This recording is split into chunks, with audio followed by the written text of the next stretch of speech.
organizacional, esa es mi formación. Y trabajo en gestión del talento humano, recursos humanos, dirección de recursos humanos, como ustedes lo están llamando, desde hace ya, van a ser 16 años.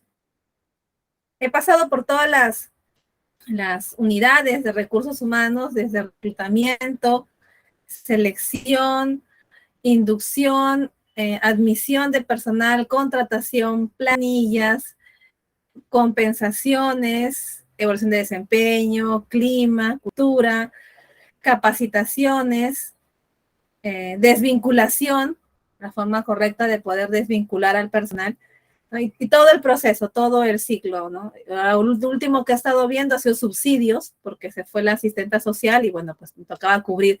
La mayoría de las cosas que vamos aprendiendo nosotros en gestión del talento humano es por dos cosas. Uno, nos vamos especializando porque queremos conocer, y dos, porque las circunstancias así lo predisponen. Y una recomendación que siempre se da y me dieron a mí y me sirvió muchísimo para formar mi carrera fue: todo lo que aprendas, certifícalo. Y todo lo que hayas estudiado, ten la experiencia. Por ejemplo, trabajan en recursos humanos, han visto reclutamiento, selección, perfecto. Lleven un curso sobre técnicas de reclutamiento. Probablemente ustedes sepan más que el profesor, porque tienen años reclutando personal y saben cómo se recluta. Pero la certificación va a validar ese conocimiento, va a validar esa experiencia.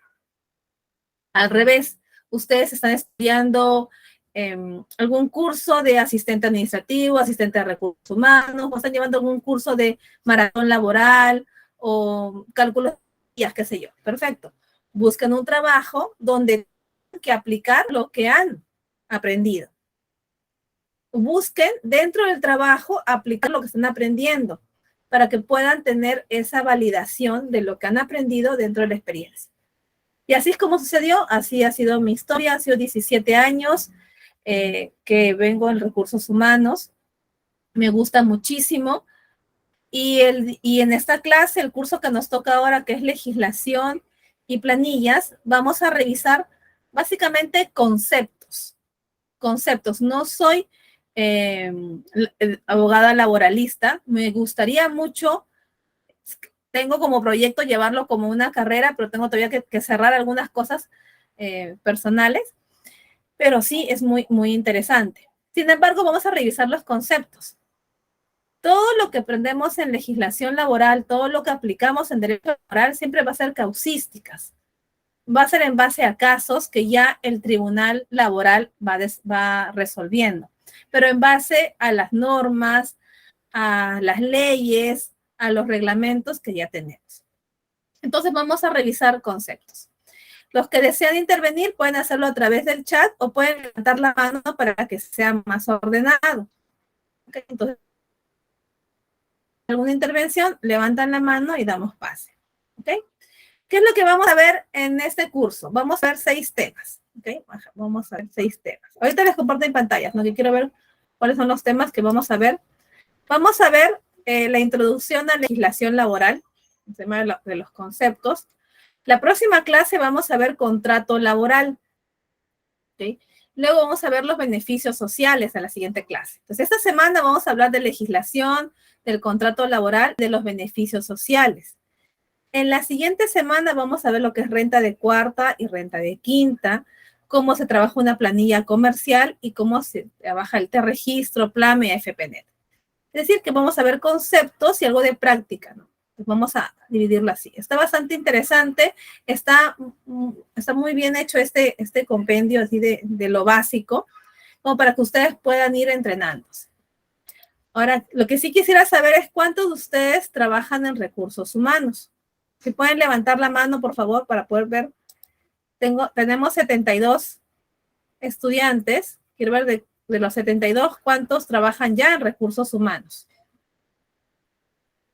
Muy bien, Arc Engineer Assistant, ¿ok? Sería bueno que coloquen sus nombres para no llamarlos Arc. Ok, tenemos uno como... Y el resto entiendo que no han trabajado en recursos humanos. ¿Ok? Perfecto. Ok, solamente para hacer un sondeo y poder ver cómo vamos a direccionar los ejemplos. Ahora, es bastante común que cuando tenemos un curso de este tipo, comencemos a hacer preguntas desde nuestra experiencia, ¿no?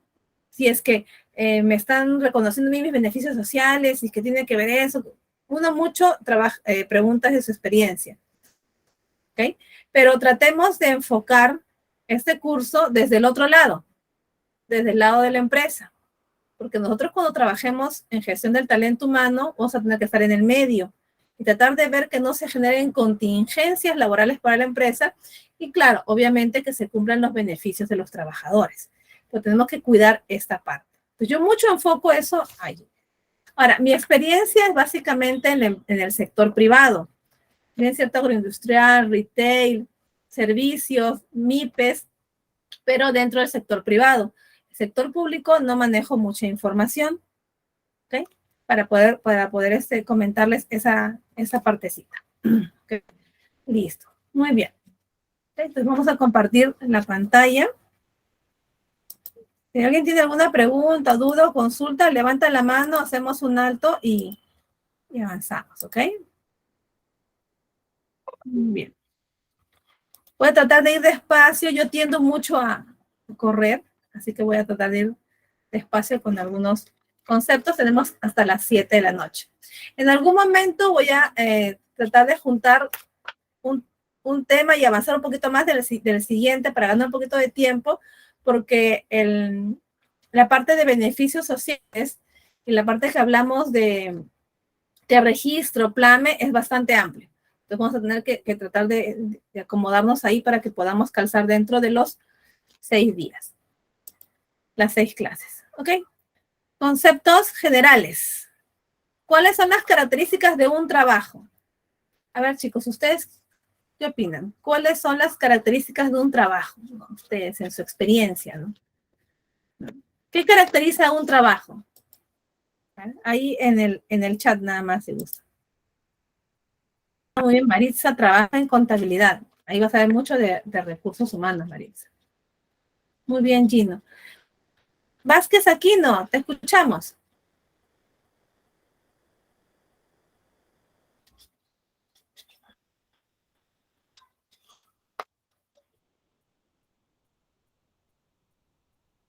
Muy bien, Danae.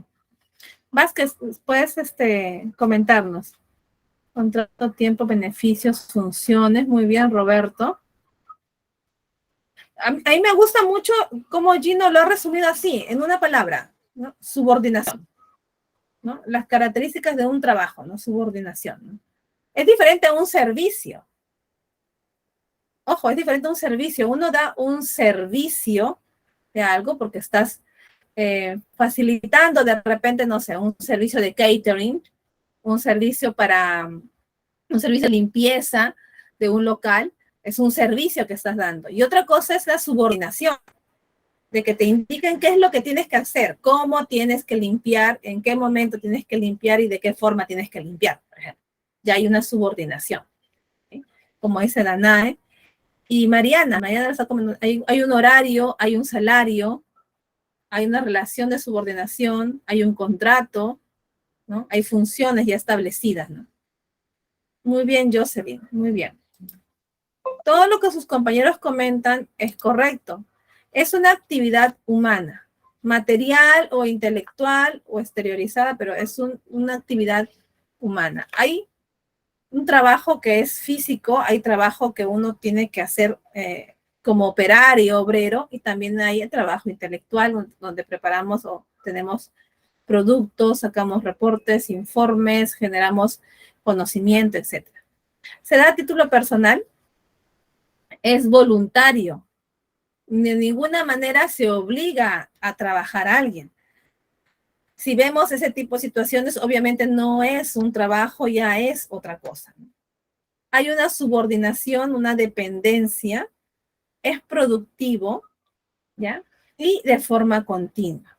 Otra característica más es que va a generar en quien está realizando el trabajo, va a generar un cambio en su nivel de vida. Uno trabaja por una remuneración, por una compensación. Por lo tanto, obviamente tiene que ir mejorando su calidad de vida. Si una persona trabaja y le paga una remuneración y esta está por muy debajo de sus expectativas o no está calzando dentro de lo que corresponde y su calidad de vida va disminuyendo, lo está perjudicando, no es un trabajo. Te está disfrazando de otra forma. Hay mucho de eso en nuestro país, el tema de la explotación, el tema de la subvaloración del trabajo. Entonces, todo eso hay que tener muchísimo cuidado. Ahora, yo les comento esto para que ustedes lo vean desde el punto de vista de la empresa. ¿Qué cosas son las que ustedes deben cuidar y procurar? El personal que trabaja contigo, con ustedes, con la empresa donde ustedes trabajan, debe ser personal que su estilo de vida, su calidad de vida va a ir mejorando en la medida que estén trabajando en la empresa que ustedes representan. No al revés. No puede ser que un trabajador de la planilla de ustedes cada vez le vaya peor, peor, peor, peor, a pesar de que está trabajando. Entonces, algo está sucediendo allí. ¿Sí? Muy bien. Sí, vamos a ver, tenemos algo más en el chat. Muy bien, Mari. Horas trabajadas, horas remuneradas. Y acá hay un poquito de concepto y un poquito de teoría. La teoría es importante, así tanto así como los ejemplos, como los casos. La teoría es muy importante, no porque cuando tú estés trabajando en recursos humanos vas a comenzar a decirle la teoría a tu jefe, ni decirle la teoría al trabajador, sino que te va a dar un sustento a ti de saber dónde estás ubicado, ¿no? Tienes que saber por dónde estás yendo, pero es importante que lo sepan. Entonces vamos a hablar de las fuentes del derecho del trabajo. El concepto, son las distintas maneras como se establecen las reglas jurídicas. Se clasifican en materiales o reales y en formales. Aquellas materiales o reales es un conjunto de hechos que dan origen a la creación y dictación de normas jurídicas. Es decir, las normas se van dictando a medida que van presentándose las situaciones.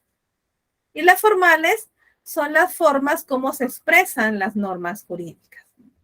Ahora, hay 4 fuentes del derecho al trabajo. Fuentes de origen estatal, que es de origen legislativo, origen ejecutivo, origen judicial. Es decir, las normas vienen desde el poder legislativo, del poder ejecutivo, del poder judicial. Hay fuentes de origen profesional, hay fuentes de origen internacional, que es la OIT, el Organismo Internacional de Trabajo. Dense una vuelta por la página de la OIT, ahí salen todos los convenios en los que se basan la mayoría de las normas laborales en los países que están adscritos a la OIT. Y las fuentes translativas de origen social. Son conceptos, no vamos a complicarnos mucho con esa partecita, vamos a tratar de ir a lo más importante, ¿no? Entonces, como fuentes de origen estatal tenemos la Constitución Política del Perú. ¿Y qué es lo que dice la Constitución Política del Perú? Nos dice que tenemos la libertad de trabajo y su protección. Nosotros podemos trabajar, es más, tenemos derecho a trabajar y nadie puede ir en contra de ello. Nosotros tenemos derecho al trabajo. Es más, cuando en tu empresa te dicen, ¿sabes qué? Hasta aquí nada, ya no puedes entrar, están cortando tu derecho al trabajo, es un despido arbitrario, la ley te está amparando. Por eso que ahí está la protección, ¿no? La protección al no quedarte sin trabajo de un momento a otro, ¿no? Tenemos el principio de no discriminación. Es decir, la única razón por la cual te puedan seleccionar o no para un puesto de trabajo debe ser tus acreditaciones académicas o tu experiencia. De ninguna manera puede ser tu género, tu orientación sexual, tu religión e inclusive la universidad de procedencia. Muchas veces ha pasado que inclusive en los avisos colocan egresado y ponen los nombres de las universidades que van a aceptar. Eso es discriminación. Por lo tanto, está atentando contra la libertad de trabajo que tenemos. Y esto está amparado en la Constitución Política del Perú. Ya no he visto mucho, pero eso no elimina que sí se haga. Así sucede. En la práctica, uno no lo pone en el aviso, pero cuando hacen el filtro de los currículos, ahí se empiezan a filtrar y solamente recibir las personas que consideran de origen de cierta universidad, de cierta ciudad, que tengan cierta condición socioeconómica, o de repente que sean de un género en específico, o inclusive hasta de una raza, ¿no? O sean de una religión. Muchas veces en el CV colocan pues religión, algunos colocan adventista, colocan mormón, porque así, no sé. Los católicos no colocan en los currículos, pues otras religiones sí lo colocan. ¿Y qué es lo que hace el reclutador? Va filtrando. Eso no se puede hacer. ¿A qué más tenemos derecho? ¿Cuáles son otras de las fuentes de derecho al trabajo? Dentro de la Constitución, la justa retribución. Nuevamente, no se puede hacer diferencia más que por el valor del puesto de trabajo. Es decir, yo a un gerente general, obviamente le voy a pagar más que a un operario de producción, porque hay un rango y una escala salarial. Pero lo que no voy a hacer es, si tengo dos jefaturas de operaciones que hacen el mismo trabajo, pagarle a alguno más que el otro, simplemente por el hecho que uno sea varón, otro sea mujer, de que uno venga de una universidad particular y otro venga de una universidad nacional, etc. Tiene que haber una justa retribución sin discriminación. Y cumplir pues con pagar más o no pagar menos de la remuneración mínima vital. Ya vamos a conversar sobre la remuneración mínima vital. El principio de la libre contratación. El derecho de sindicalización es la facultad que tienen los trabajadores para poder organizarse sindicalmente. Este es el derecho subjetivo a constituir un sindicato. A partir de 20 trabajadores ya pueden ir formando un sindicato. ¿Okay? Y tienen derecho a hacerlo. La voluntariedad de afiliación a los sindicatos. Ahora, pueden hacer un sindicato, pero no tienes obligación de afiliarte al sindicato. Si es que así lo consideras, lo puedes hacer. Esa es la libertad. El derecho a negociar colectivamente, que se reconoce a los trabajadores con la empresa en la que laboran. Y el derecho a la huelga. Existe en la Constitución un reconocimiento solo indirecto de este derecho al aludir únicamente en su texto a aquellos trabajadores que no pueden declararla, como los funcionarios públicos y los municipales. Pero el resto tenemos derecho a la huelga. Todo esto está amparado en la Constitución Política del Perú. Es una fuente del derecho del trabajo, una fuente de origen estatal. De ahí salen estas normas. Que más adelante vamos a ver el compendio de las normas laborales y tienen sus fuentes, diferentes fuentes. Hay fuentes que vienen de la Constitución, otras que vienen de origen social, etc. Y vamos a estar revisando. ¿Ok? Vamos a ver si hay alguna pregunta. No hay nada. Seguimos avanzando. Las fuentes de origen internacional, lo que les comentaba de la OIT, la Organización Internacional del Trabajo. Esta oficina es el órgano técnico y administrativo, siendo el director general nombrado por el Consejo de Administración. El artículo 9 de la Constitución de la OIT establece que tanto el director general de esta oficina como los demás funcionarios que trabajan en ella no solicitarán ni aceptarán instrucciones de ninguna autoridad ajena a la OIT, estando obligados a una imparcialidad absoluta en sus actuaciones. Es decir, la OIT es el organismo que más imparcial tiene que ser, porque es de esta organización que van a salir los convenios con el resto de los países y va a dar pie a las normas laborales. Es una fuente del derecho al trabajo de origen internacional. Entonces, tiene que ser así. Son funciones principales de esta oficina, ¿no?, de realizar estudios e investigaciones preparatorias de la conferencia.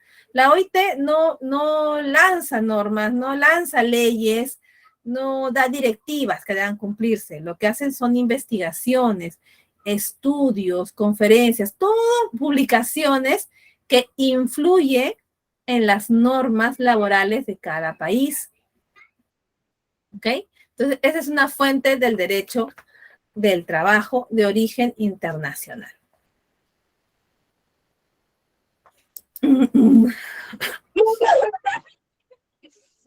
A ver.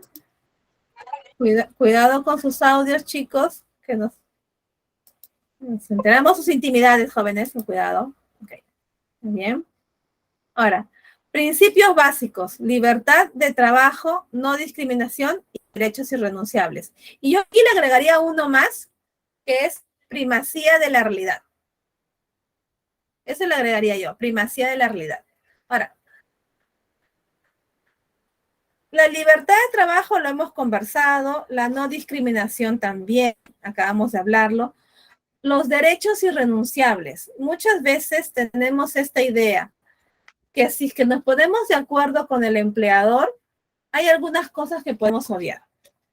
Uy, la empresa tiene muchos problemas económicos, hay que darle la mano a la empresa, ya. Vamos a renunciar a nuestras gratificaciones. Sí, todos pongámonos de acuerdo. No importa, dueño, denos un documento, lo vamos a firmar. Si ustedes firmen ese documento, estos derechos son irrenunciables. Son derechos laborales irrenunciables. No pueden renunciar a ellos. Se tiene que cumplir. Voy a trabajar 12 horas, no tiene que pagarme horas extras, señor. Yo firmo. ¿Dónde firmo? No. Son derechos irrenunciables. Si no te pagan, tienen que compensarte con descanso. ¿Okay? Entonces hay que tener mucho cuidado en este lado. Muchas veces nosotros trabajando en recursos humanos también caemos en los mismos errores cuando estamos empezando recién. Queremos cubrir a la empresa, queremos proteger a la empresa, queremos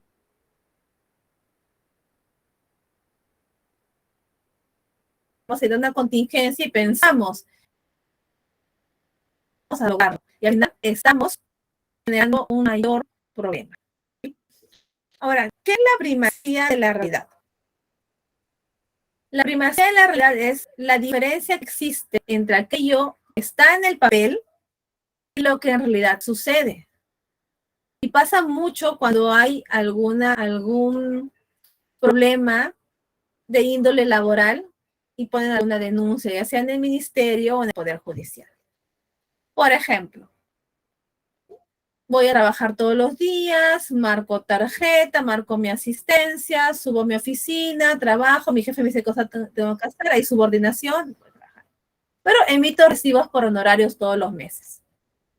Cuando me retiro de la empresa, voy a reclamar mi liquidación y me dicen, no te corresponde porque has estado emitiendo recibos por honorarios. Y en efecto, no corresponde cuando son recibos por honorarios. Aquí está el contrato de locación de servicios que firmaste. Por lo tanto, no te corresponde ningún beneficio social. Ah, ok, bueno. Eso es lo que dice el papel. Pero ¿cuál fue la realidad? De ahí viene primacía de la realidad. En la realidad, fuiste un trabajador subordinado. Vas, pones tu queja, hacen la investigación y determinan por primacía de la realidad que sí te corresponde la liquidación por más que hayas firmado un documento. Entonces, esos principios básicos son los que ustedes, como gestores de recursos humanos, tienen que conocer y saber. La libertad de trabajo, la no discriminación, que hay derechos irrenunciables y la primacía de la realidad. Entonces, para que ustedes lo puedan tener en cuenta. ¿Ok, jóvenes? Y antes de pasar a esta parte, que viene el resumen de las normas y todo lo que tenemos, quisiera hacer alguna pregunta, duda o consulta.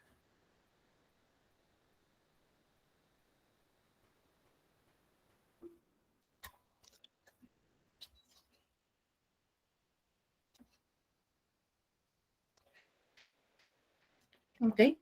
Muy bien, vamos a continuar entonces. Yo por aquí tengo la página de la OIT.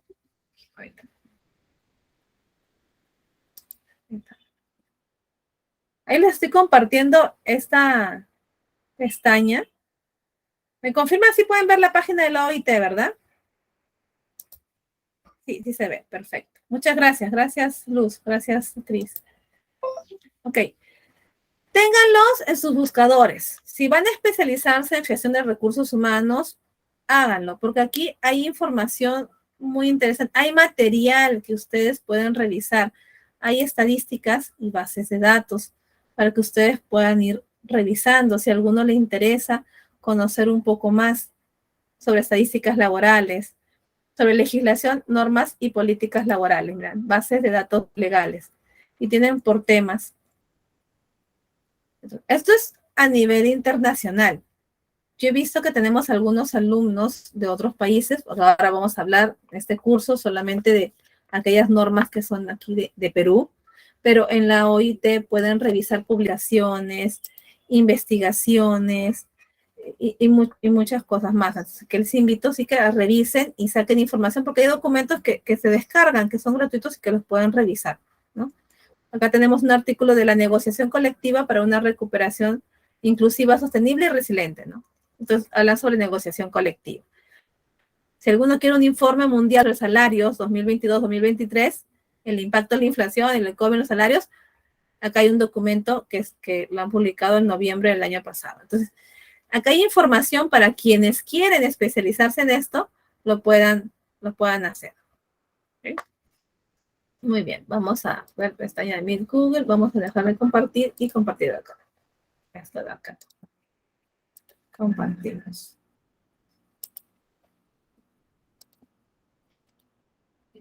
A ver.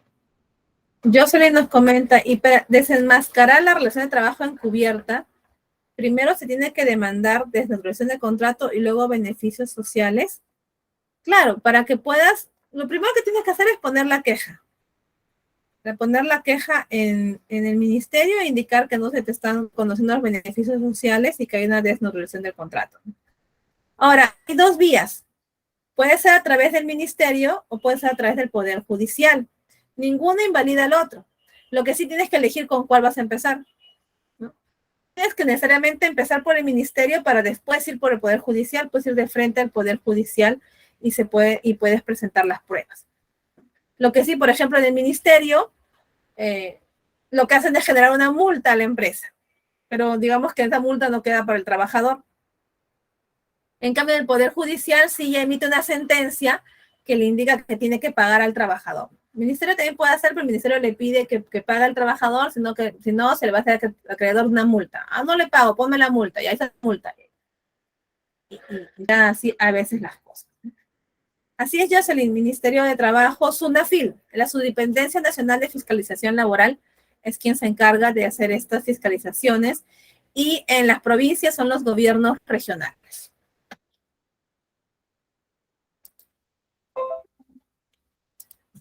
Ok. Ahora, la legislación laboral en el Perú. En el Perú entendemos la legislación laboral como un conjunto de leyes y normas reguladoras de las relaciones de trabajo. Hay dos ramas muy definidas, que es el derecho laboral individual, que es la relación de trabajo desde el inicio, desarrollo y extinción, es decir, la contratación, el desarrollo de la relación laboral y todo lo que se puede presentar en ese momento, y la desvinculación, la extinción. Ese es el derecho laboral individual. Y está el derecho laboral colectivo, que tiene que ver con las organizaciones sindicales y negociaciones colectivas. Yo en lo personal he trabajado con negociaciones colectivas, pero no he trabajado con organizaciones sindicales. Digamos que es lo que a mí me faltaría conocer dentro de todo lo que he visto en estos años. ¿Cuáles son las funciones de la legislación laboral? Equilibrar, componer y regular el conflicto laboral. Queremos equilibrar, componer y regular. Esas son las funciones, por eso existe legislación laboral en nuestro país. Hay una serie de normas que lo que buscan es equilibrar, componer y regular lo que esté sucediendo. Ahora, un poquito de historia, breve historia de la legislación. Cuando me dijeron que iba a dictar este curso, comencé a revisar, a buscar información, yo misma a conocer un poquito más de lo que fue la legislación laboral en nuestro país, y he podido hacer el comparativo con algún otro país. Yo he tenido, mis últimos empleadores han sido mexicanos, y antes de ello también hubo empleadores de otros países, ¿ya? Y donde pude ver la diferencia y me he dado cuenta que en nuestro país hay más normas de protección al trabajador que a la empresa, lo cual no es malo, me parece bien, porque sí venimos de una gran data de empresas que probablemente no han seguido los lineamientos correctos. Como hay empresas que sí cumplen con todo, cumplen con todos los beneficios, inclusive hasta un poco más. Pero vamos a leer un poquito de la historia, ¿no? En 1896, durante el gobierno de Pierola, hubo un primer intento de proyecto legislativo sobre el Tribunal de Hombres Buenos y Prudentes para Asuntos del Trabajo. Así se llamaba. Hombres buenos y prudentes para asuntos de trabajo. Apareció luego también otro proyecto de ley que regulaba la alocación de servicios de trabajadores, peones y demás operarios. Igualmente, un proyecto para la creación de jurados mixtos para la conciliación y arbitraje de conflictos laborales.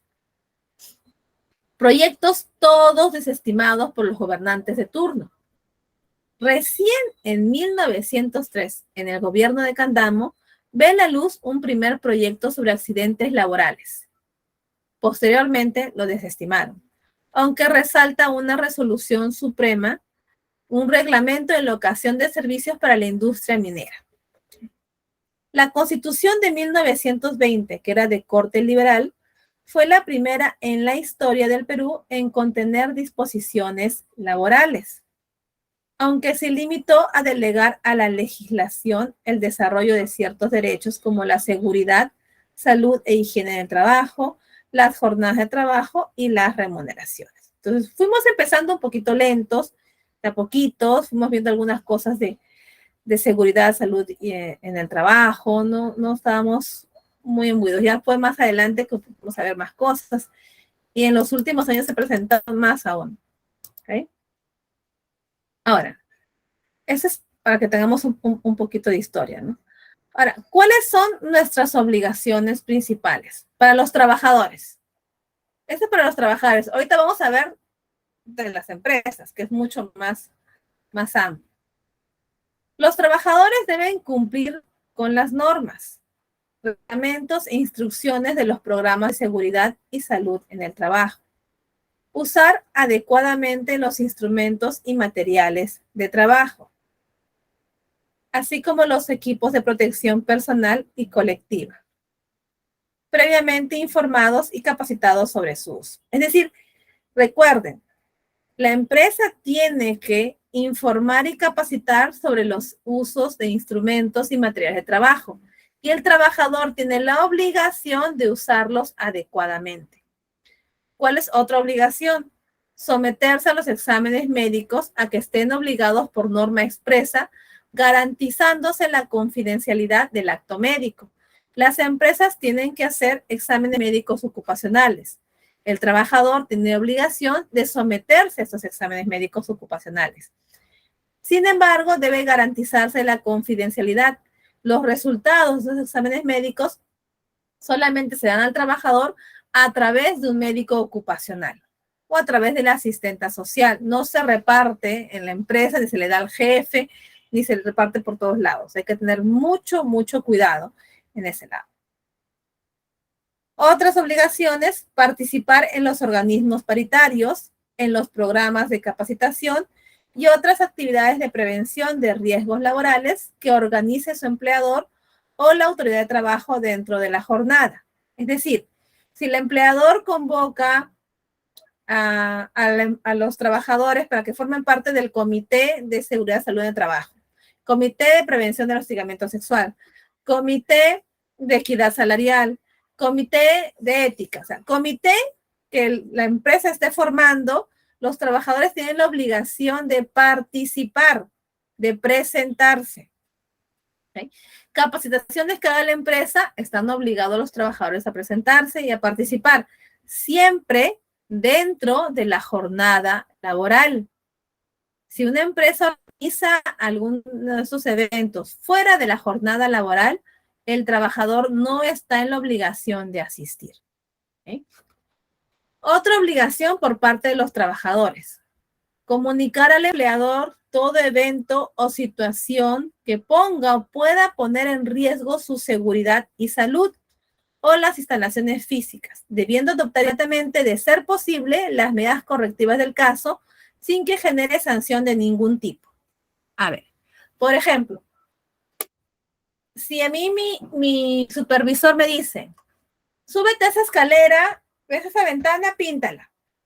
Pero la escalera no está en buenas condiciones, no me ha dado un arnés de seguridad. Yo uso mi criterio o mi sentido común y digo, ok, un momento, esto puede poner en riesgo mi seguridad. No lo voy a hacer y eso no tiene por qué generar ninguna sanción. Y es más, tiene que elevarlo al siguiente rango, al jefe del jefe probablemente, para que pueda tomar las medidas correctivas necesarias de forma inmediata. Es decir, no es porque te diga tu jefatura o tu jefe, tienes que hacerle caso de manera ciega, ¿no? Sin evaluar los riesgos, sin poder discernir lo que está sucediendo.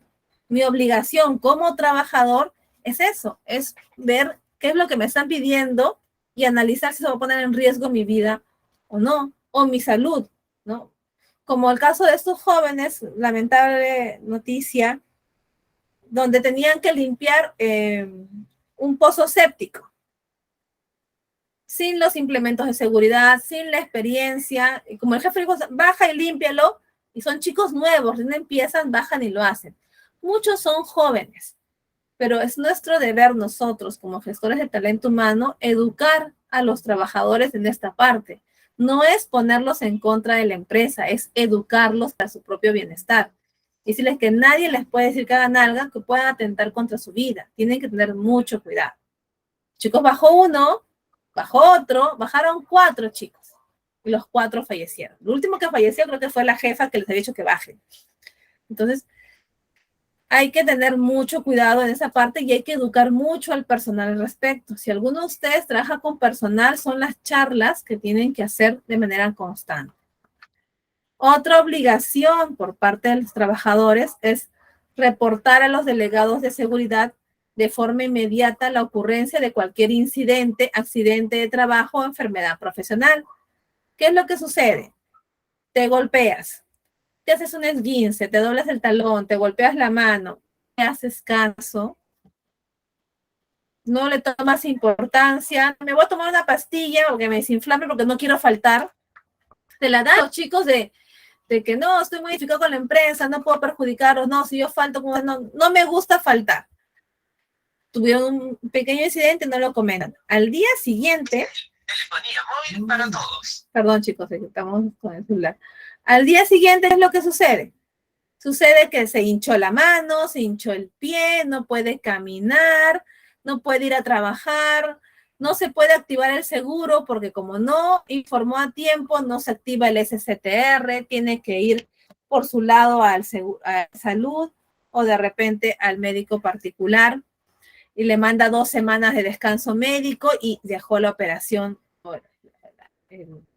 el trabajo 2 semanas sin un reemplazo. Entonces, hay que educar al personal también al respecto. Cualquier evento, situación que ponga en riesgo su vida o su seguridad, tienen que informar. Si es que hay algún incidente o una enfermedad ocupacional, tienen que informarlo. Si no lo informan, la empresa deslinda responsabilidades. La empresa no asume ningún gasto de un accidente de trabajo que no se haya reportado de forma oportuna. Si el trabajador no informó, la empresa va a deslindar la responsabilidad. Es más, el seguro no se va a poder activar. Tiene que haber un sustento de que sucedió en horario de trabajo, en cumplimiento de las funciones y dentro del espacio que fue considerado para hacer las tareas. Otra obligación es responder e informar con veracidad a las instancias públicas que se lo requieran. Caso contrario, es considerado falta grave sin perjuicio de la denuncia penal correspondiente. Es decir, cuando hacen una inspección en el centro de labores y entrevistan a los trabajadores, muchos de ellos siempre tienden la tendencia después de identificarte con la empresa, que no vaya a perjudicarlos o que no haya represalias contra mí por parte de la empresa. Entonces, a veces mienten. Tienen que hacerlo con veracidad si es una instancia pública porque sí pueden tener una denuncia por haber obstruido una labor de investigación. Entonces, también igual hay que entrenar al personal sobre esto. Entonces, estas obligaciones de los trabajadores deben cumplirse y el gestor de talento humano es quien vela por el cumplimiento de estas obligaciones. ¿Y cómo lo hace? Educando al personal, entrenándole, explicándole cuáles son las obligaciones que deben tener. Ahí. Perdón. Un momentito que estoy con mi celular que ya murió. Muy bien. Vamos a ver si hay preguntas, dudas, consultas, reflexiones de repente por ahí. ¿Alguno que se ha topado con algún trabajador? Gloria, te escuchamos.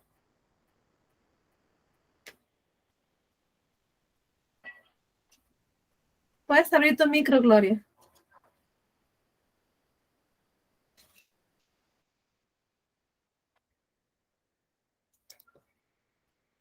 Gloria Cuadros, sí te escuchamos. Telefonía móvil para todos. Ok, Gloria, si tienes algún problema con tu audio, de repente puedes escribirlo en el chat. Les descontaban las EPPs en una empresa de minas. Ok, Gloria, pero eso no es correcto. La empresa está en la obligación de otorgarle los equipos de protección personal, no se le tiene que descontar. Son pequeñas cositas que de repente a veces no conocemos o no sabemos, pero de todas maneras, aquí hay un tema, y es en qué tan organizado puede estar el personal en su momento y qué tanto el área de recursos humanos vela por el cumplimiento de esas cosas, porque son pequeñas cositas que el trabajador de repente no lo va a mencionar, no se va a quejar, no lo va a considerar, porque es algo de repente muy, muy pequeño, pero ya generas un descontento, ya generas un malestar y es tu nivel de rotación de personal va a aumentar y eso va a generar sobrecostos en la empresa. Entonces lo que tenemos que cuidar es que la gente se quede, retener a la gente y la mejor forma es pues cumpliendo con lo que corresponde. Si el personal se retiraba antes de que los CPPs acabaran su tiempo de vida, les descontaba. De repente, si es que el personal se llevaba los EPPs, descontaban los EPPs, porque eso sí he hecho yo, por ejemplo. He entregado EPPs, la gente se ha ido y no me ha devuelto los EPPs porque tenían que devolvérmelos. Si no me lo devolvía, sí se les descontaba. O si me devolvían los EPPs, ya no se descontaban. Entonces puede ser que haya sucedido algo similar, Gloria. Pero no, los equipos de protección, las herramientas, los materiales, laptops, celulares, uniforme, esas cosas van por parte de la empresa. Mira, yo he sido muy estricta en esa parte y si no les descontaba, yo pedía que me devuelvan todo. Todo y ya los destruíamos como si fuese merma. Los zapatos, botas punta de acero, por ejemplo, ya venían ya todos destruidos, ya con huevo, ya que los dejen aquí. Las orejeras, lo mismo, ¿no? Las mascarillas también se botaban, pero tenían que dejarse en la empresa. Si es que ellos se iban a llevar los EPPs, ya se les descontaba. Pero si los van a devolver, no se les descuenta. Así estén rotos, sucios, malgastados, qué sé yo, porque pertenecen a la empresa. La empresa puede decidir procesarlos, limpiarlos y donarlos, como en algún momento lo hicimos. Limpiamos todas las botas y algunas que estaban buenas, las donamos, y otras se descartan y se botan. Y las de uso personal, pues se descartan y se botan, ¿no? Así funciona. Hay que tener los procesos claros. Hay que tener los procesos claros y cuidando mucho al trabajador y cuidando mucho a la empresa. A veces tenemos que hacerlo de esa forma.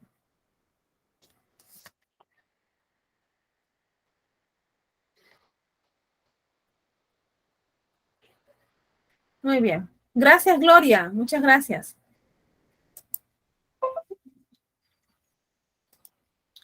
Ahora, ¿cuáles son los regímenes laborales que tenemos en nuestro país? ¿No?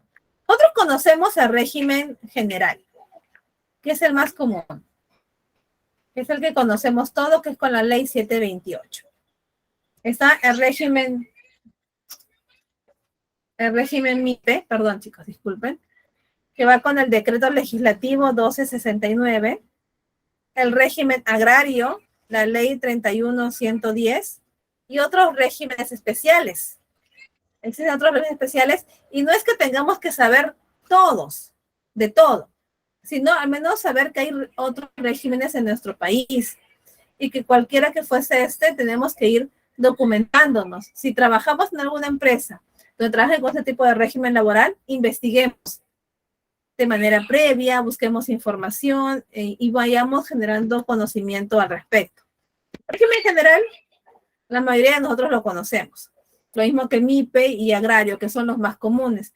Pero existe el régimen laboral de los trabajadores adolescentes, el de los trabajadores artistas. Los biólogos tienen también su propio régimen laboral. Tenemos de los choferes de servicio de transporte, de construcción civil, las enfermeras, los estibadores terrestres y transportistas manuales, los de exportación no tradicional y los futbolistas profesionales tienen su propio régimen. Los mineros, régimen, bueno, las MIPES ya las hemos visto. Los periodistas tienen su propio régimen laboral, los trabajadores portuarios también, químicos farmacéuticos, los trabajadores de seguridad privada,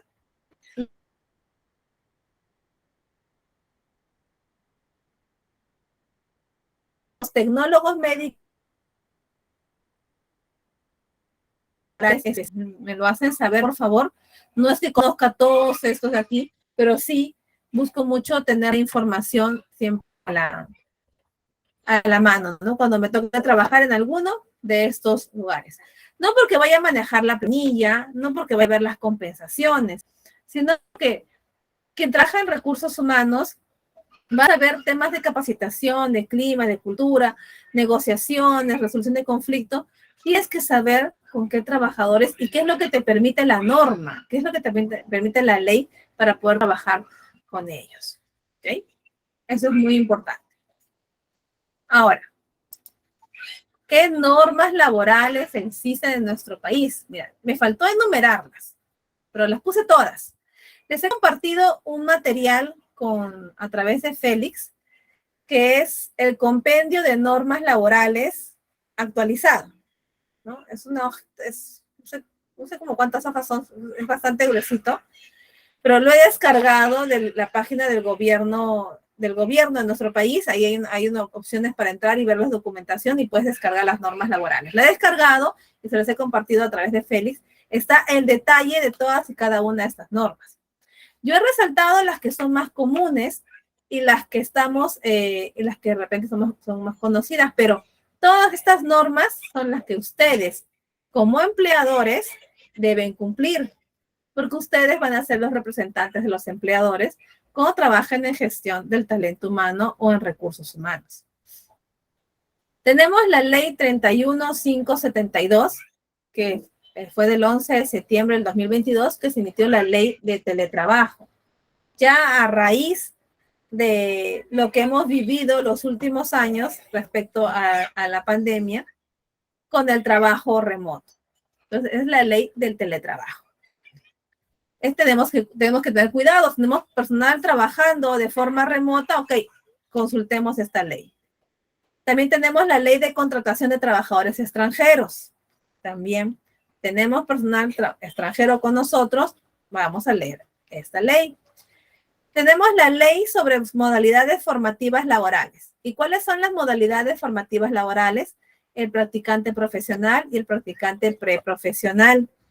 Entonces, hay una ley para poder contratar practicantes. Ya se acabó aquella época que contratábamos un practicante, entre comillas, para que haga todo y no nos cobre. Para que nos ayude, que sea como un auxiliar de oficina y le pago el almuerzo y su movilidad.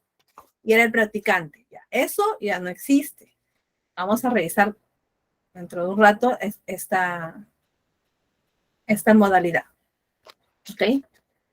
A ver. Luego tenemos la ley que regula la actividad de las empresas especiales de servicio y de las cooperativas de trabajadores. ¿Okay? Luego está la ley de jornada de trabajo, horario y trabajo en sobretiempo. Eso fue el año 2002. ¿Okay? Hay una jornada de trabajo que debemos cumplir, hay un horario que tiene que establecerse y tenemos que reconocer el sobretiempo. Es con un decreto supremo. También el último incremento de la remuneración mínima vital, que fue en abril del 2022. Y tenemos varias leyes sobre licencias, permisos y descansos que concilian el trabajo y la vida familiar. Y eso tenemos que tener en cuenta cuando estamos trabajando en recursos humanos. Esa parte es muy importante. Hay licencias, hay permisos que debemos considerar porque concilian el trabajo y la vida familiar. Luego también tenemos la ley donde una asistente social formará parte del servicio de relaciones industriales de la actividad privada. Miren, esto fue en el año 65 y hasta ahora está vigente. Si tienes 100 trabajadores o más, por ley debes tener una asistente social en la empresa. Y por ley tienes que tener un área de recursos humanos. Si son menos, no estás obligado a hacerlo, pero si tienes 100 trabajadores o más, debes tener un área de recursos humanos y una asistente social. Luego, igual lo mismo, si tienes más de 100 trabajadores, tienes que tener un reglamento interno de trabajo. Eso fue el año 91. Y tenemos la obligación de que los empleadores deben llevar una planilla electrónica. Hay varios decretos supremos actualizando ello, así que es obligatorio tener una planilla electrónica. Luego tenemos la ley 29.783, que es la ley de seguridad, salud en el trabajo, donde hay normas de protección para la mujer gestante, los protocolos de exámenes médicos ocupacionales y los lactarios. Ojo, pestaña y cejas, son cosas que tenemos que ir apuntando. Trabajan en recursos humanos, aquí son las leyes, son las que no deben faltar en la empresa. Cuidar que se esté cumpliendo. Tenemos la ley de prohibición de discriminación en las ofertas de empleo. Ahí no puse el año, pero creo que esto fue el año 2000, habrá sido el 2005, el 2006. Yo trabajaba en reclutamiento y selección y me llamaron del Ministerio de Trabajo porque habían visto un aviso que había publicado donde yo trabajaba. Y yo publicaba los avisos, ¿no? Y en el aviso indicaba buena presencia. Ya, eso no se puede hacer más. Procedencia de la universidad tal, tampoco se puede hacer. De género femenino, no se puede hacer. No debe haber ninguna discriminación en las ofertas de empleo y es una ley que está vigente. Luego está la ley que prohíbe la discriminación remunerativa entre varones y mujeres. Y esta ley la resalto, jóvenes, porque es muy importante. Debemos contar con un cuadro de categorías y funciones. Por lo tanto, debemos valorizar los puestos de trabajo. No voy a dictarles ahora un curso sobre valorización de puestos ni cómo usar esta metodología, pero voy a buscar la guía. Ahí Feliz me hace recordar para poder pasar, porque sí, esto de aquí ya desde el año 2018, a partir del 2019 tenía que comenzarse a fiscalizar, pero con todo esto que vino de la pandemia no se han hecho fiscalizaciones todavía, pero sí, ya es una ley que hace poco ha sido aprobada y tiene su reglamento. Tenemos la ley 29.973 con la ley de la persona con discapacidad. Hay una cuota que debemos cumplir, el 5% de trabajadores que tenemos en la planilla tienen que tener discapacidad, es una ley ya, ¿no? Tenemos las medidas nacionales frente al VIH y SIDA en el lugar de trabajo. Acá son resoluciones ministeriales por parte del Ministerio de Salud. No se puede discriminar a las personas con VIH y tenemos que tener nuestro reglamento respecto a este punto. Entonces sí es muy importante también que lo puedan revisar. Y la ley de prevención y sanción del hostigamiento sexual, que también ha sido algo reciente, que no les voy a explicar en qué consiste el hostigamiento sexual, pero sí cuál es el procedimiento que como empresa tenemos que seguir. Estas digamos que son las leyes que yo las veo más dirigidas al trabajador, enfocadas en lo que como empresa debo cumplir para el trabajador. Y con lo que está aquí son las leyes respecto a lo que es la relación laboral más macro, ¿no? Ley que establece un nuevo plazo de prescripción de las acciones derivadas de la relación laboral. Por ejemplo, cuánto tiempo tengo yo para reclamar una liquidación, etcétera. La ley de relaciones colectivas de trabajo, la ley general de la inspección del trabajo, la nueva ley procesal de trabajo y la ley general de inspección de trabajo y defensa del trabajador. Igual todo eso lo van a encontrar en el compendio de normas, lo pueden revisar. Lo que vamos a revisar ahora en esta última media hora es estas de acá que están resaltadas. Están resaltadas e igual en la siguiente sesión al empezar, yo voy a empezar con preguntas relacionadas a estas normas. Así que muy atentos y estudien el material, como para hacer un recordatorio. Recuerden que tenemos que ir cumpliendo con nuestros temas que tenemos en cada clase, pero siempre al inicio voy a comenzar a hacer preguntas o voy a permitir que ustedes hagan preguntas para poder ir repasando. Ok, antes de ir viendo una por una de estas, ¿alguna duda, consulta o pregunta? Mari Pantan, se podría poner de preferencia de tal universidad, por ejemplo. No lo puedes poner, Mari, porque ya es discriminación. ¿Por qué la universidad A y por qué no la universidad B? No, es que la A es mucho mejor y de aquí salen mejores profesionales. Pero ¿en qué te basas? ¿Cuál es el sustento? ¿Cuál es el sustento de que no sea discriminación? Lo que sí puedes hacer es de manera interna ya hacer tu filtro. Revisas todos los currículos y solamente llamas a entrevistas lo que son de cierta universidad. Lo que no puedes hacer es ponerlo en el aviso. Eso es lo que no puedes hacer, Mari, ¿no? Y ya está normado, ¿no? ¿Que iba cerca a Los Olivos de preferencia? Mira, no ha habido ninguna observación al respecto, pero sí, igual sería discriminación, porque lo que uno sí tiene que hacer como empresa es al momento del reclutamiento, de presentar la propuesta laboral, indicar todo, dónde es el trabajo, cuánto es la remuneración, todo, para que quien se presente pueda presentarse con esas condiciones. Y lo mismo, pues, ¿no? Hacer un filtro interno y filtrar, pues, los que viven cerca de Los Olivos, ¿no? O publicar tus avisos en la zona de Los Olivos. Buscar fuentes de trabajo para esa zona. Municipalidades, bolsas de trabajo, existen, el Ministerio de Trabajo tiene sus centros laborales en los conos, entonces irse por ese lado, que es lo que yo hago cuando busco operarios. Por ejemplo, me voy a la zona y en la zona hago reclutamiento, ¿no? Para no estar con ese tema de tener mucha gente, ¿no? Igual, Reni, la edad también es un elemento de discriminación. Lo mismo, igual, darle las indicaciones, un trabajo de esfuerzo, van a cargar peso, ¿no? Y de manera interna ir haciendo, pues, el filtro. Son cositas que forman parte del perfil que uno pide, pero que podrían considerarse un acto de discriminación. Lo que sí, tienes que tratar gente mayor de edad, pues de 18 años hacia arriba. Lo que puedes poner es temas referentes a su acreditación académica y a su experiencia laboral, ¿no? Cuando eres de la ciudad y quieres postular a un trabajo de otra y te dejan de lado sin haber especificado que iba cerca, es discriminación.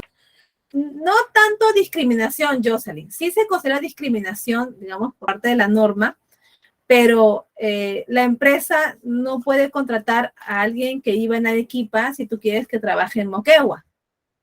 Digamos que está relativamente cerca, podría llegar 3 horas de repente tomando un auto, pero no le va a ser práctico a la empresa.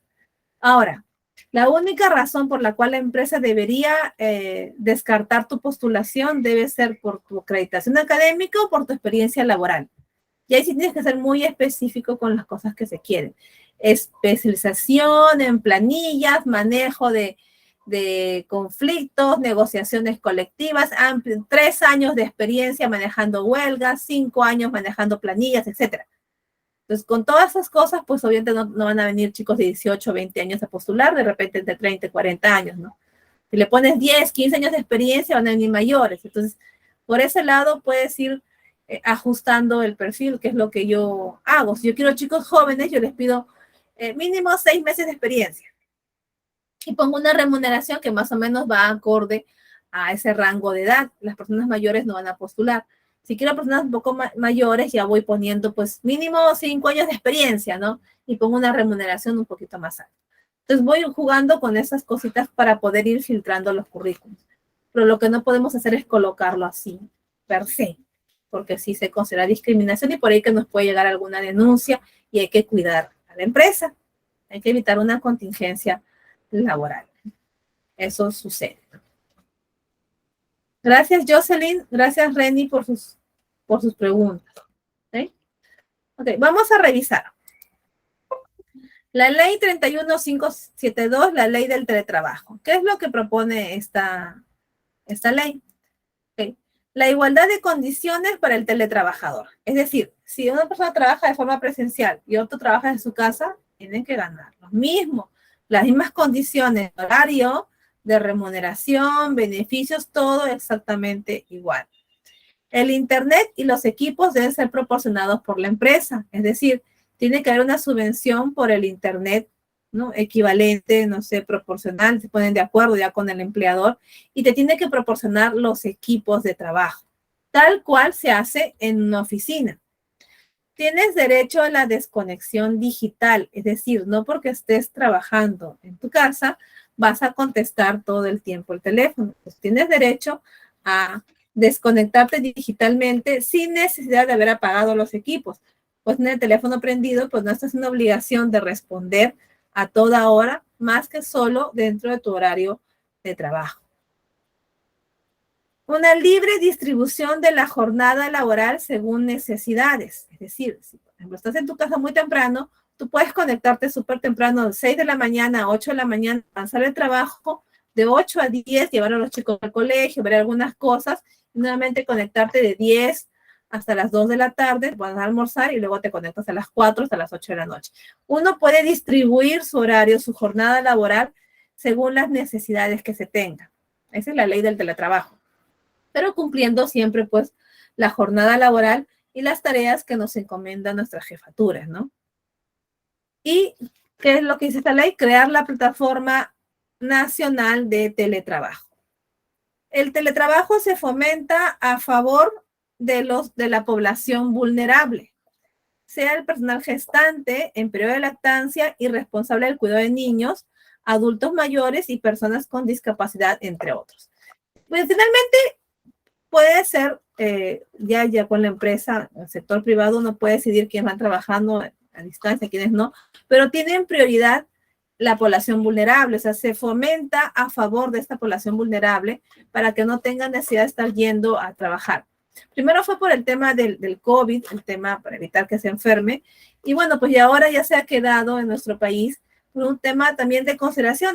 Hay gestantes que pues, no pueden estar yendo en el micro, en el bus, hasta la oficina y podrían trabajar desde su casa. O están dando de lactar y pueden estar en la comodidad de su casa, dar de lactar a sus niños y seguir trabajando.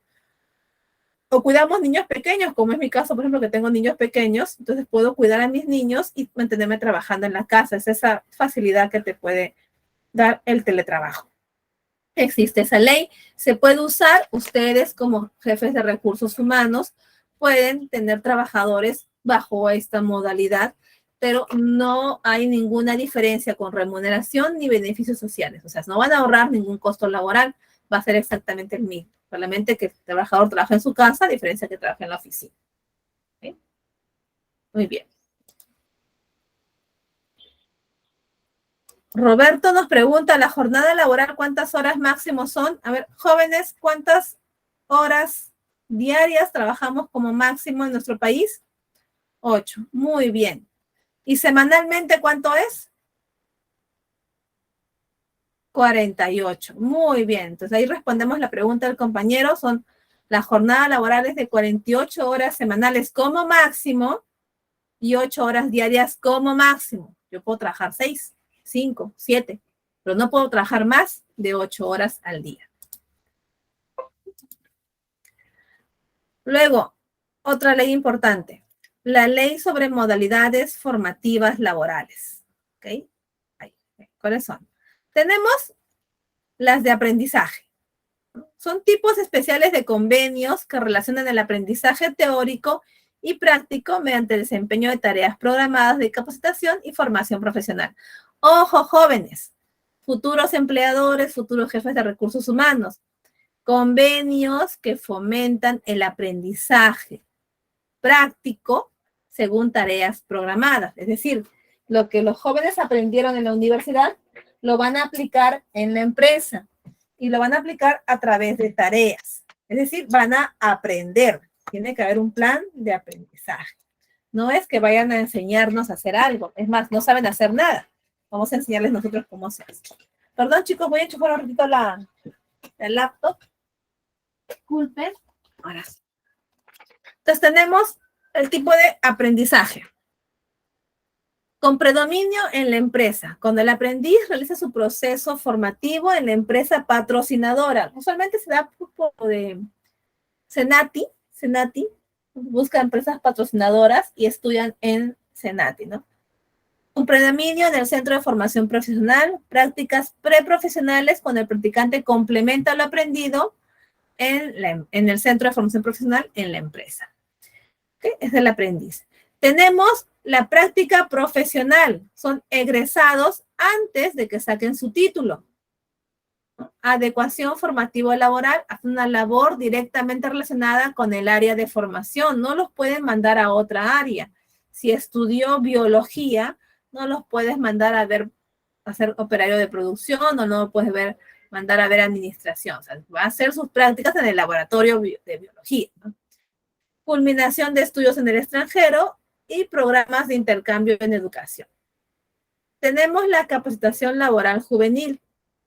Se acredita con declaración jurada, hay un porcentaje limitativo de beneficiarios, 20% del total de trabajadores de las empresas y no más del 20% horarias, y ocupaciones básicas poco calificadas o ninguna, ¿no? Entonces, tenemos esa formación. Tenemos las pasantías, que son tipos de participantes que son 14 años a más, que están en un centro de formación profesional, últimos años de educación secundaria que por razones de estudio lo necesiten, y una jornada formativa de estudiantes de educación secundaria de 2 a 4 horas diarias y de 2 a 3 veces por semana por no más de 2 meses. Entonces, todo eso hay. Uno piensa que hay practicantes preprofesionales y profesionales, pero hay más modalidades formativas laborales. Cada una de ellas tiene su norma y está en el compendio de normas que se le está facilitando. Está la actualización para la reinserción laboral. Son para mayores de 45 hasta 65 años de desempleados con ninguna actividad económica dependiente o independiente previo a los 12 meses de la forma de contrato. O sea, gente mayor que hace un año no están trabajando. Dura un año, salvo plazo excepcional, puede ser 2 años el contrato.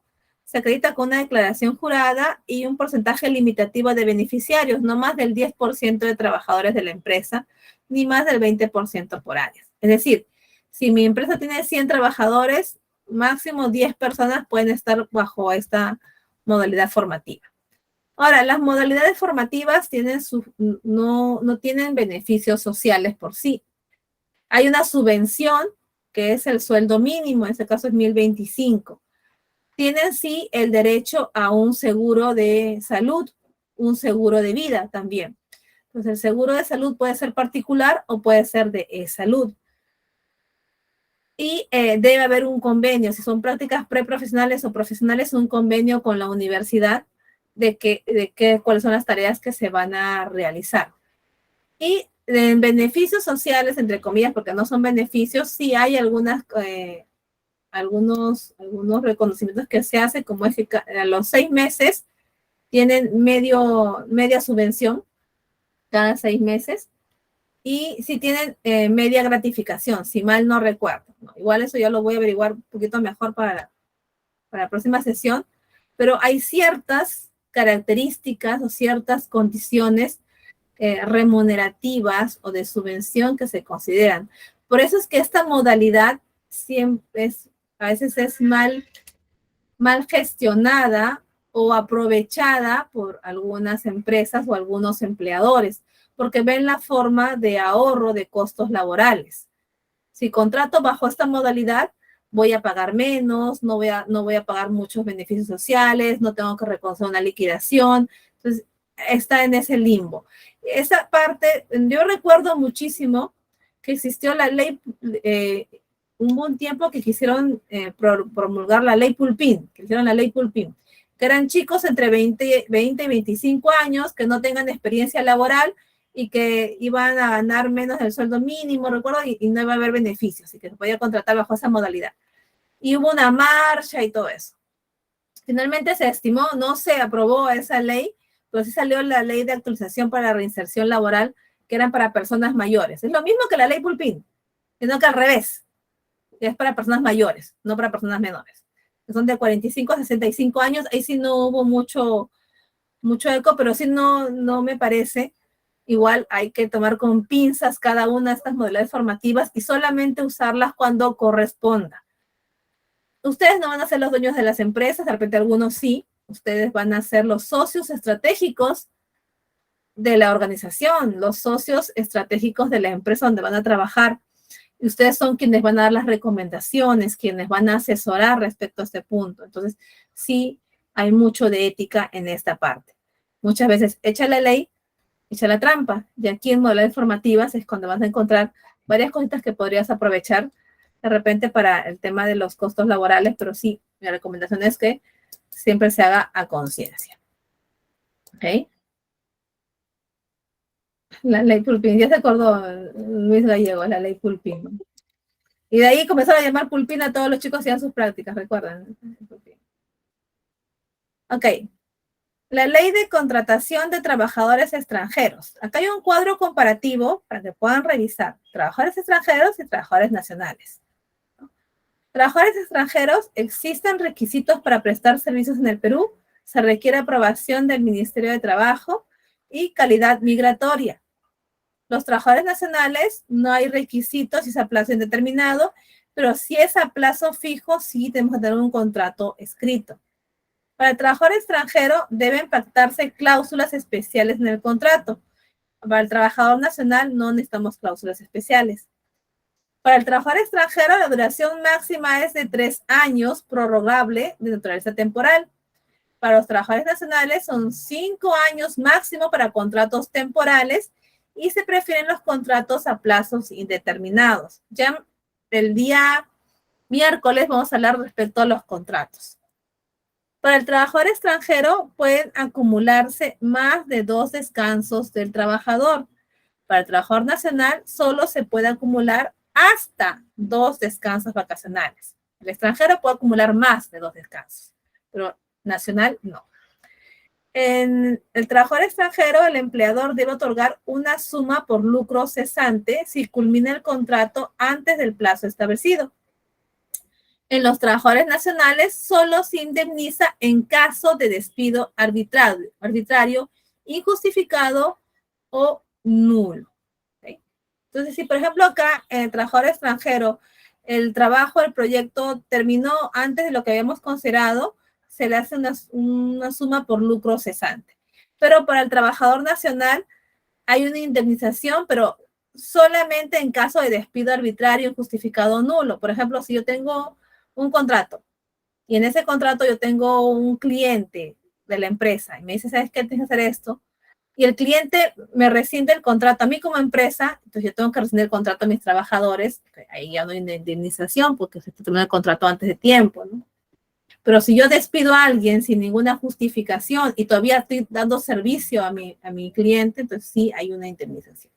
Igual lo vamos a ver en más detalle en la próxima sesión cuando vamos a hablar sobre beneficios sociales, indemnizaciones, despido arbitrario y esas cositas. ¿Okay? Por eso es un cuadro comparativo de la ley de trabajadores extranjeros. Recuerden que el contrato de los trabajadores extranjeros tiene que registrarse en el Ministerio de Trabajo, ¿no? Okay. Ya no el de trabajadores nacionales. Después de la ley de simplificación administrativa, ya no es necesario registrar el contrato de los trabajadores nacionales en el ministerio, solo de los extranjeros. Ok. Sigamos. Hasta aquí, jóvenes, ¿alguna pregunta, duda, consulta o de repente alguna acotación que quieran hacer? A ver, George Navidad Morales nos comenta, después de las 8 horas, se consideran horas extras. Por ejemplo, si se trabajó 11 horas, entonces hay 3 horas extras. Por las 2 primeras horas se paga el 25% y a partir de la tercera hora se paga el 35%. Así es, correcto. Así es, George. Ay, porque Isela había hecho una pregunta. ¿Cuántas horas puede haber semanalmente? ¿Cuántas horas extras puede haber semanalmente? Ahora, esa es una pregunta muy interesante. Depende mucho de la tarea extraordinaria que se vaya a hacer. Lo que sí es que estas horas extras, entre comillas, no puede generarse todo el tiempo. Se entiende que es una jornada extraordinaria. Dentro de tus 8 horas es que tienes que organizar el trabajo y optimizar el tiempo. Si estás trabajando todos los días 10 horas y tu empleador te hace trabajar 10, 12 horas, algo está sucediendo allí y se está simulando algo.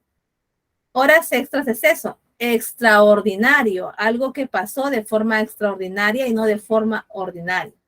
Entonces hay que tener mucho cuidado en esa parte. Ahora, no nos dice la norma que hay un límite de horas extras. Sí dice que tienen que pagarlas o compensarlas, pero hay un límite en la naturaleza física, en el ser humano. Entonces hay que cuidar mucho de no desgastar al personal y enfermarlo, porque finalmente también viene derivado del trabajo y es una contingencia laboral para la empresa. ¿Okay? Gracias, George, por responder a la compañera. Mari nos comenta, los contratos que se registran para los trabajadores extranjeros del Ministerio de Trabajo es virtual. ¿Hay un formato requisito para subir los contratos? No hay un formato, pero sí son de manera virtual, están todos en la página del Ministerio de Trabajo, entras con la clave SOL y cargas los contratos en PDF. Sí puedes hacerlo de forma virtual y hasta donde tengo entendido hasta el año 2019, que diciembre, antes de que empezara la pandemia, se podía presentar de forma presencial en el Ministerio de Trabajo, ¿no? Llevando los contratos en físico y ahí es lo que te lo sellen. ¿Okay? Muy bien.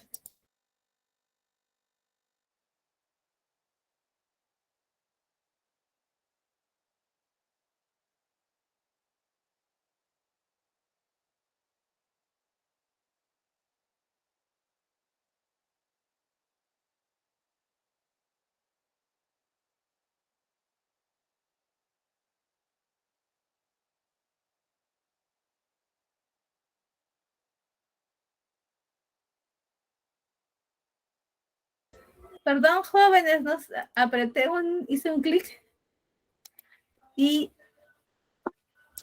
me salí. Disculpen, disculpen. Iba a darle siguiente y hice clic en la de acá. Ok. Perdón, chicos, un momento. Disculpen un momentito.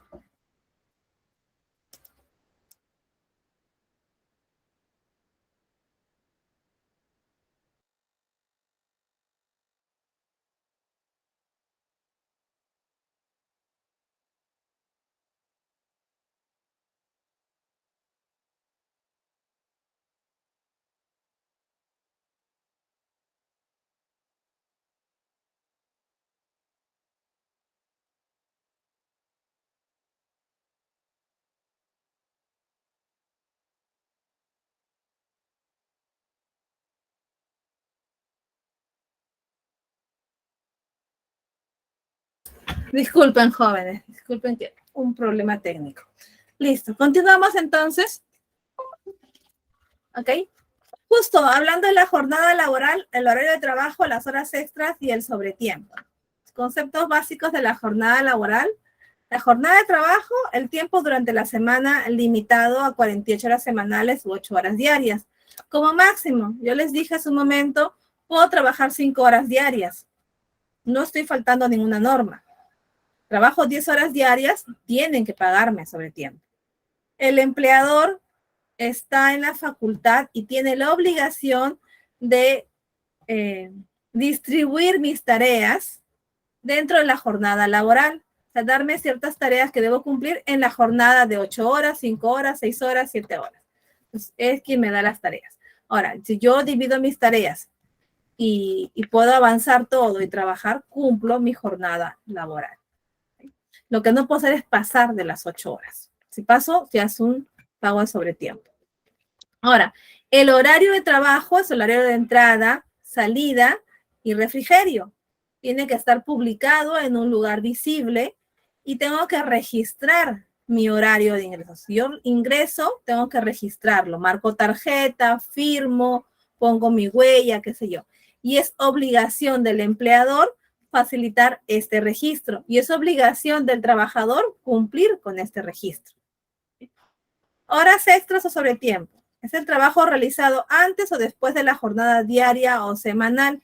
Entonces, si yo entro muy temprano y salgo muy tarde y junto 12 horas, en total estoy trabajando fuera de mi horario establecido y he generado 4 horas más, me tienen que pagar ese sobretiempo. ¿Okay? ¿Alguien abrió su micro?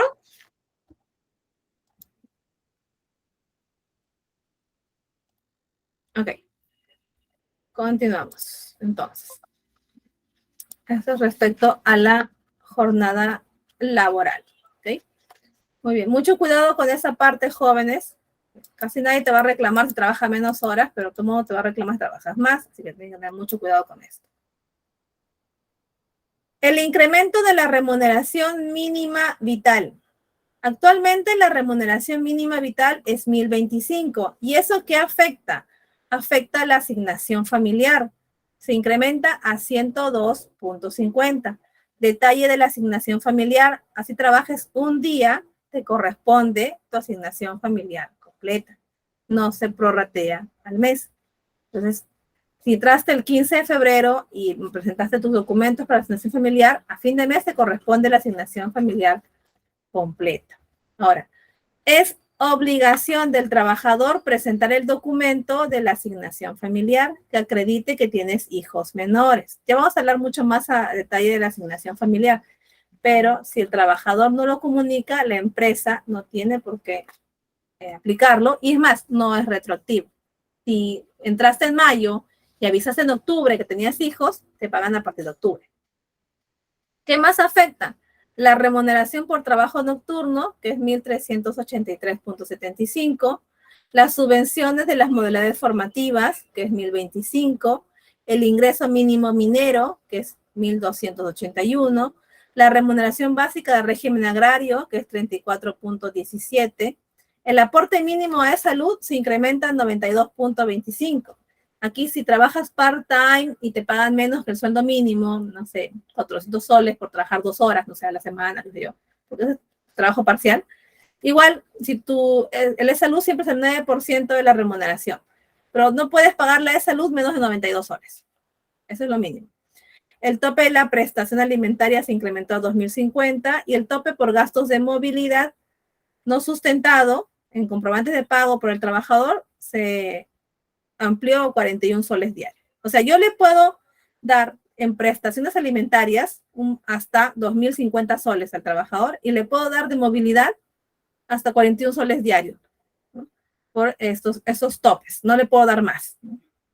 Entonces, esos son los topes que tengo respecto a la incrementación de la remuneración mínima vital que se dio en abril del año 2022.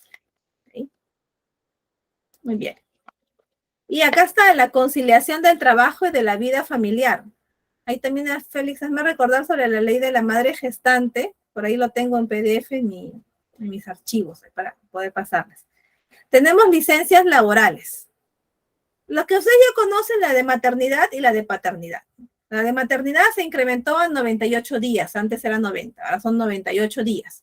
Y la de paternidad a 10 días calendarios consecutivos, calendarios, ¿no? Hay licencias por adopción, se otorga 30 días naturales, el menor no debe tener más de 12 años.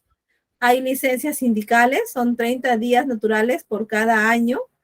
El exceso será sin goce de haber, o sea, pueden faltar más tiempo, pero ya no le pagan ya. Hay licencias por lactancia. Si estás dando de lactar y estás trabajando de forma presencial, tienes 1 hora diaria hasta que tu hijo tenga como mínimo 6 meses. 1 hora, o sea, puedes llegar 1 hora tarde o salir 1 hora más temprano.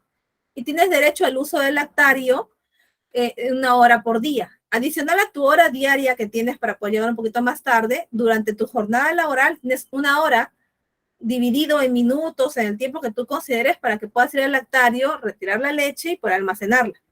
¿Okay? También hay 30 días naturales por año calendario para el desempeño de las funciones del Comité de Seguridad, Salud y Trabajo.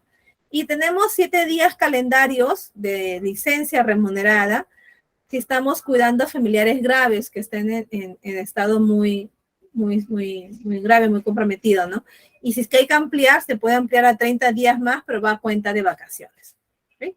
Esas son algunas de las licencias laborales que tenemos. Hay otras formas de conciliación de trabajo y de la vida familiar que tiene que ver con la madre gestante, con la protección al despido arbitrario de la madre gestante, con la protección a las personas que han sido víctimas de violencia familiar. Pues hay varias cositas ahí en la norma para poder revisar. ¿Okay? Tenemos la ley de prevención y sanción del hostigamiento sexual. Como les dije, no les voy a explicar qué cosa es hostigamiento sexual y cómo reconocerlo. Eso ya es digamos que es para otro tema y para cada uno nosotros vayamos investigando. Lo que sí les voy a decir es que ustedes como empresa que están obligados a tener o hacer, deben promover y establecer en el lugar de trabajo medidas de prevención y sanción del hostigamiento sexual. Es decir,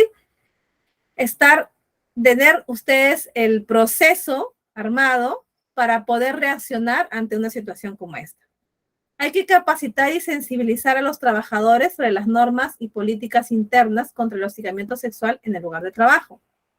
Hay que adoptar medidas necesarias para que cesen las amenazas o represalias ejercidas por el hostigador e informar al Ministerio de Trabajo los casos de hostigamiento sexual y el resultado de las investigaciones.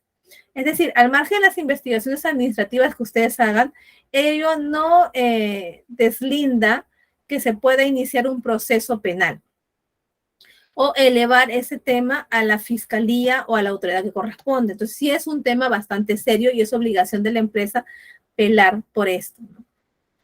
¿Cuál es el proceso que debemos tener en cuenta? Presentación de la queja, empezar las investigaciones y el dictado de medidas de protección inmediatamente, o sea, no sé, suspender de manera temporal al hostigador, y en caso sea inocente, pues se le repone en el sitio, en su puesto de trabajo, ¿no?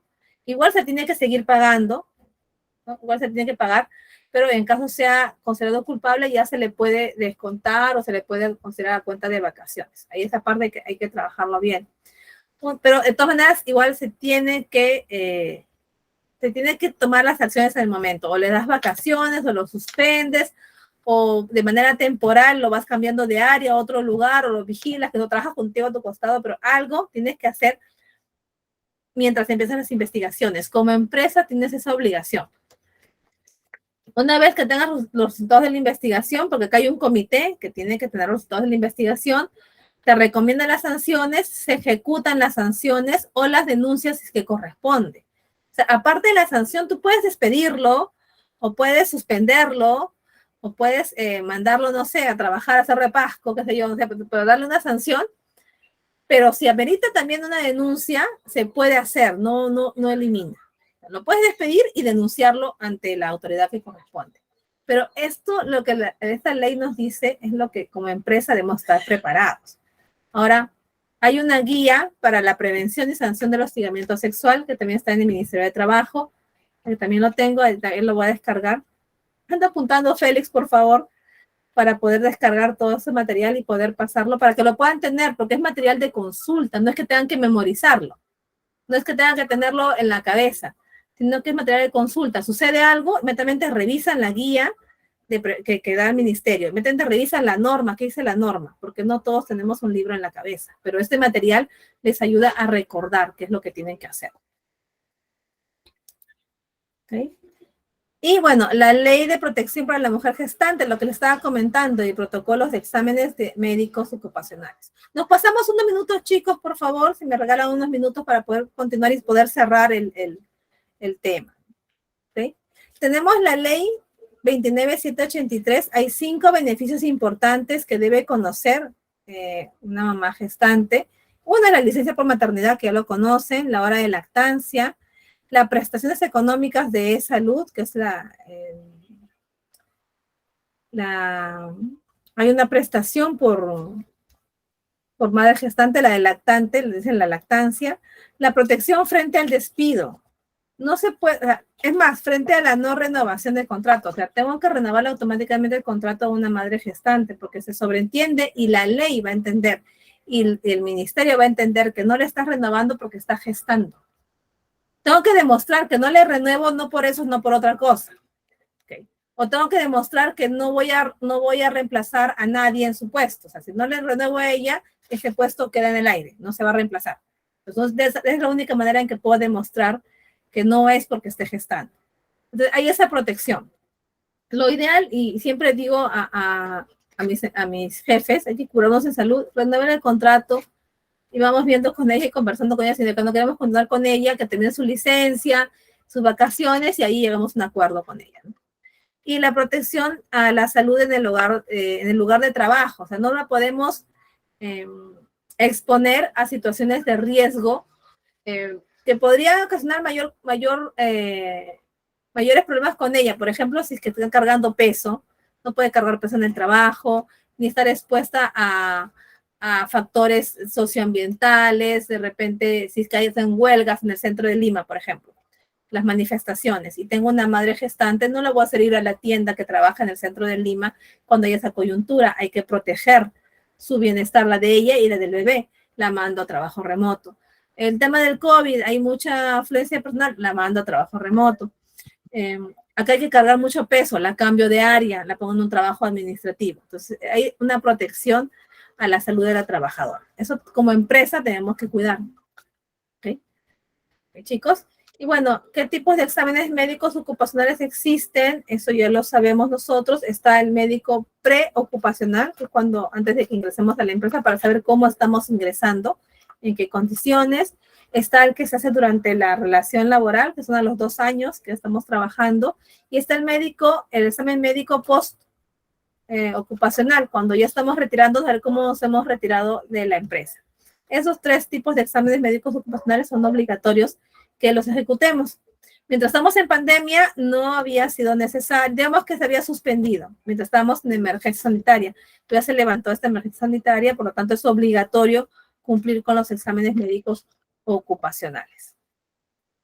¿Okay? Y lo que les comenté de la ley que prohíbe la discriminación remunerativa entre varones y mujeres, este es el cuadro de categoría y funciones. Ojo, no es que tengan que tenerlo publicado para que todo el mundo lo vea, pero sí tienen que tener un documento que cuando el ministerio venga y fiscalice y les pida, lo puedan mostrar y puedan mostrar sus categorías, qué porcentaje tienen de trabajadoras mujeres, qué porcentaje es varón, por puestos, qué categoría tienen ellos, y una categoría basada en sus habilidades, responsabilidades, esfuerzo, condiciones de trabajo, o sea, cómo valorizo yo de manera interna, subjetiva, al puesto de trabajo, qué remuneración tiene y si esto es concordante. Si, por ejemplo, esta persona está en un nivel 4 y está en un nivel 3, obviamente ya tiene mayor rango que él, ¿no? Es mujer y él es varón y ella gana muchísimo menos, gana casi la mitad. Ahí el ministerio te va a hacer una observación. Esas son las cositas que tenemos que tener mucho cuidado. Y esta ley prohíbe esa discriminación remunerativa porque ahí, en lo que está en amarillo, se ve la discriminación remunerativa. Obvio, hay excepciones, como por ejemplo, puestos muy especializados. Ellos están en el mismo rango, la que es mujer gana mucho menos que quien es varón, pero quien es mujer es coordinadora de ejecutivas de mercadeo y el varón es un analista de programación de un lenguaje bastante especializado y una demanda de este profesional. Hay un mínimo que no se puede pagar menos que eso porque el resto te cobra lo mismo. O sea, ustedes saben que los programadores cobran un poco más, está en celeste. Le explico eso al del Ministerio de Trabajo, pues lo va a entender y se sustenta, ¿no? O sea, obviamente hay que sustentar algunas cosas. Esas son las cosas que tenemos que tener mucho cuidado y hay una ley que nos prohíbe la discriminación remunerativa. Revísenlo también, por favor, chicos. Yo les estoy pasando y les estoy resaltando aquellas leyes que tienen que sí o sí revisar y estar al día con eso. ¿Ok? Ok, jóvenes. Muy bien. Hemos llegado al final. Vamos a tomar unos minutitos para ver si hay alguna duda, pregunta o consulta que quieran realizar, ¿no? Para poder ver. Sí, Jocelyn, las licencias se aplican para cualquier modalidad de contrato.